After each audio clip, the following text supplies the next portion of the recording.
Iran में ही उलझा रह गया अमेरिका। इधर भारत ने फिर कर दिया बड़ा खेल। 10 साल बाद भारत फिर मचा रहा धमाल। 22 इस्लामिक देश एक साथ अचानक आ रहे हैं दिल्ली। पाकिस्तान और बांग्लादेश के उड़े होश, भारत मचाएगा तहलका। भारत का मेगा प्लान जिसने पूरी दुनिया को किया हैरान। भारत का मुस्लिम देशों वाला धमाका देख भुन गया पाकिस्तान। पूरे 10 साल बाद भारत फिर से तहलका मचाने जा रहा है। ट्रंप ईरान में ही फंसे रह गए और इधर भारत ने मुस्लिम देशों के साथ तहलका मचा दिया। भारत और मुस्लिम देशों का कनेक्शन देखकर पाकिस्तान और बांग्लादेश के भी होश उड़े हुए हैं। एक दो नहीं बल्कि एक साथ 22 इस्लामिक देश अचानक दिल्ली आ रहे हैं। पूरी दुनिया की नजर फिर से भारत पर आकर टिक गई है। भारत के इस मेगा प्लान के बारे में जानकर अमेरिका के भी होश उड़े हुए हैं। दुनिया भर के इस्लामिक देशों के नेताओं का जमावड़ा भारत में क्यों लगने वाला है, ये जान लीजिए। आज भारत में 22 इस्लामिक देशों का जमावड़ा लगने वाला है। करीब 10 साल बाद भारत में ऐसी बैठक होने जा रही है। इस बैठक की अध्यक्षता भारत और यूएई करने वाले हैं। इस बैठक का उद्देश्य भारत और अरब देशों के बीच सहयोग को और भी ज्यादा मजबूत करना और साझेदारी को नई दिशा देना है। बैठक में 22 अरब देशों के विदेश मंत्री हिस्सा लेंगे। यानी पाकिस्तान इस्लामिक नाटो बनाने के सपने ही देख रहा था और इधर भारत में पूरा इस्लामिक नाटो इकट्ठा हो रहा है।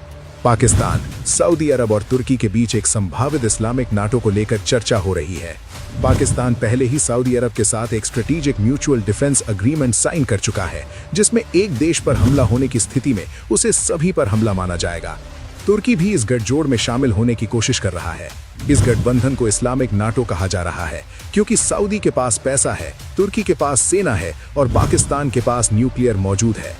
एक तरह से देखें तो ये तीनों देश साथ आकर बड़ी ताकत बन सकते हैं, लेकिन ये दावे हवा हवाई ही हैं। असल में हकीकत क्या है ये सब जानते हैं। पाकिस्तान को अछूत देश मान लिया गया है। पैसा फेंककर बाकी के देश उससे बंदर का नाच नचाते हैं। अब भारत ने सबसे बड़ा खेल कर दिया है। भारत में जो कुछ भी इस समय चल रहा है उसे पूरी दुनिया देख रही है। भारत अरब विदेश मंत्रियों के साथ बैठक की मेजबानी करने जा रहा है, जिसमें अरब लीग से जुड़े करीब 22 देशों के विदेश मंत्रियों या उनके प्रतिनिधियों के शामिल होने की संभावनाएं जताई जा रही हैं। भारत इस बैठक में सिर्फ एक मेजबान की भूमिका ही नहीं निभाने वाला, बल्कि एक भरोसेमंद और संतुलित दोस्त के तौर पर उभर रहा है।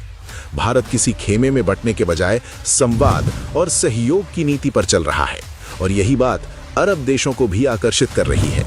बैठक में राजनीतिक, आर्थिक, व्यापारिक और रणनीतिक सहयोग को और भी ज्यादा मजबूत करने पर जोर रहेगा। खास तौर पर उन मुद्दों पर बात हो सकती है जिसमें गाजा संकट और क्षेत्रीय स्थिरता, आतंकवाद के खिलाफ सहयोग, लाल सागर की सुरक्षा स्थिति, ऊर्जा सुरक्षा।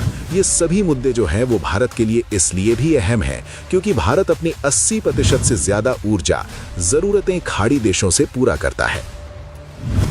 सूत्रों के मुताबिक बहरीन, कतर, मिस्र, संयुक्त अरब अमीरात, ओमान, सूडान, फिलिस्तीन, सोमालिया, कोमोरोस और लीबिया जैसे देश के विदेश मंत्री या वरिष्ठ अधिकारी इस बैठक में शामिल हो सकते हैं।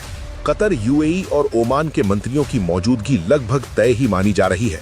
सऊदी अरब और अन्य बड़े देशों के प्रतिनिधि भी पहुंच सकते हैं।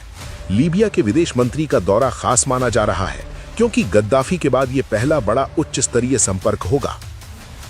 पूरी दुनिया में जंगी सायरन बज रहे हैं, लेकिन भारत ने अपने लिए अलग रास्ता बना रखा है। इस बैठक के दौरान कई देशों के साथ द्विपक्षीय मुलाकातें भी होंगी, जिनमें व्यापार, निवेश और IMEC कॉरिडोर जैसे बड़े प्रोजेक्ट्स पर चर्चा संभव है। यानी ये सिर्फ बैठक नहीं है, बल्कि तेजी से बढ़ते भारत के लिए एक और बूस्टअप है। फिलहाल पूरी दुनिया की नजर फिर से भारत पर है। इस बैठक के बाद क्या क्या नए समझौते और क्या क्या नई डील सामने आती हैं ये देखना होगा। लेकिन ये सब देखकर बांग्लादेश और पाकिस्तान जैसे मुस्लिम देशों का क्या हाल होगा, आप कमेंट में बताइए।